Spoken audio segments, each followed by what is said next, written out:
अस्सलाम वालेकुम वरहमतुल्लाह। Surface areas and volumes की आखिरी एक्सरसाइज का दूसरा क्वेश्चन करने जा रहे हैं हम आज। और इस क्वेश्चन में भी ये क्वेश्चन भी related to frustum of cone है। The slant height of a frustum of cone is 4 centimetres. जब हम फ्रस्टम ऑफ कून की बात करते हैं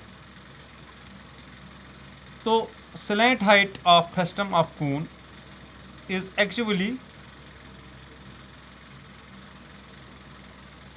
अगर हम देख लें कि एक एंड से लेकर दूसरी एंड तक ये जो हाइट है दिस वन,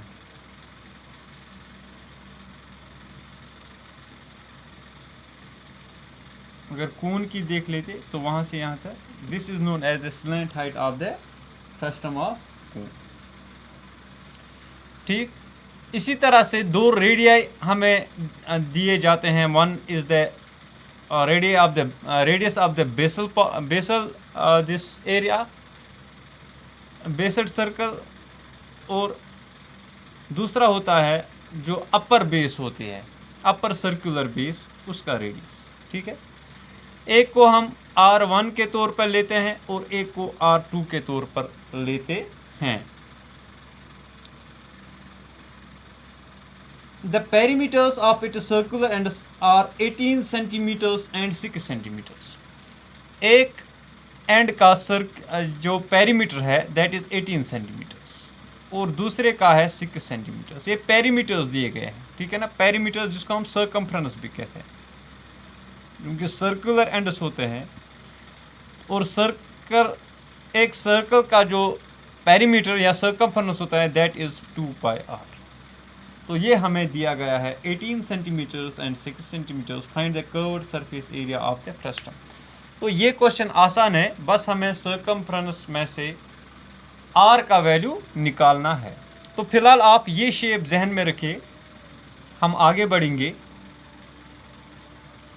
पहले हम देख लेंगे कि जो वाइडर एंड है इसका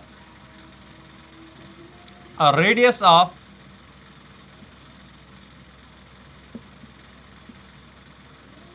basal circle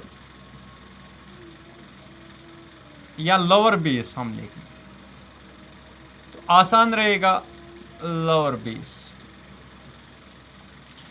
late that be R1। ये अभी हमें पता नहीं है, ये हमें निकालना है। लेकिन हमें क्या दिया गया है, perimeter. Perimeter of lower base वो दिया गया है, वो किसके बराबर होगा फिर 2πr1। यानी R1 अगर radius of the lower base है तब पेरीमीटर होगा 2πr1, और 2πr1 दिया गया है that is 18 centimetres. Now what we have to find out that is R1। तो हमें R1 चाहिए, लेकिन R1 के साथ जो पाई और 2 है तो लिहाजा हम इसको राइट साइड में लेके चले जाएंगे। तो R1 लेफ्ट साइड में रहेगा और राइट साइड में क्या आ जाएगा 18 डिवाइडेड बाई 2π। पाई का वैल्यू अभी हम ऐसे ही रखेंगे, इतने सेंटीमीटर्स होगा R1 का वैल्यू। या हम फर्दर इसको अगर रिड्यूस करेंगे 2 1 2 9 दैट विल बी 9/π सेंटीमीटर्स।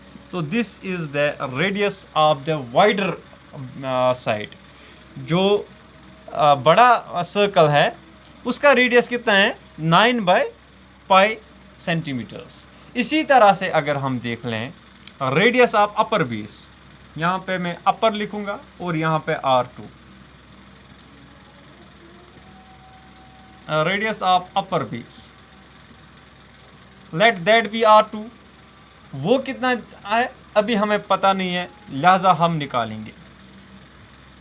तो 9/π आप फिलहाल याद रखना, एक साइड का हमें ये रेडियस मिल गया, ठीक है ना। अगर मैं फिर से यहाँ पे वो फ्रस्टम ऑफ कून बना लूँ,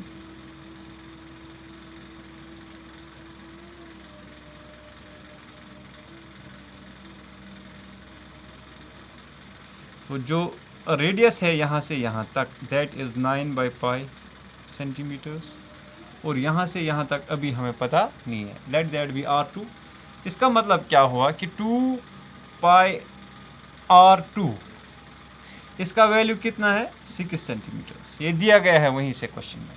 तो R2 का वैल्यू क्या होगा, that will be 6/2 pi, that is R2 will be equal to 3/पाई सेंटीमीटर्स। तो R2 भी हमें मिला 3/पाई। ठीक, अब R1 भी पता है, R2 भी पता है और L भी पता है, तो हमें क्या चाहिए, that is the surface area of the curved surface area of frustum. Curved surface area of frustum किसके बराबर होता है, curved surface area of frustum of cone, वो होता है बराबर pi into R1 plus R2 into L। Pi तो हमें फिलहाल ऐसे ही रखेंगे पाई, ठीक है, क्योंकि वहाँ पे R1 में भी और R2 में भी पाई आ रहा है, और R1 का वैल्यू क्या है 9/पाई प्लस R2 का वैल्यू कितना आया था 3/पाई इंटू L इज 4, वहीं से दिया गया है 4 सेंटीमीटर्स। अब देखिए यहाँ पे पाई तो ऐसे ही आ जाएगा, यहाँ पे when denominators are same numerators are added, वही फॉर्मूला हम यूज़ करेंगे। पाई यहाँ पे कॉमन, 9 + 3 दैट इज 12 इंटू 4, इतने स्क्वायर सेंटीमीटर्स होगा curved surface area of the frustum of the cone. ठीक, यहाँ पे पाई और पाई कैंसल, ठीक है ना, इसीलिए हमने पाई को ऐसे ही रखा था ताकि आखिर में हम इसको कैंसिल कर सकें। और यहाँ पे क्या रह गया, 12 into 4 that is 48 square centimetres.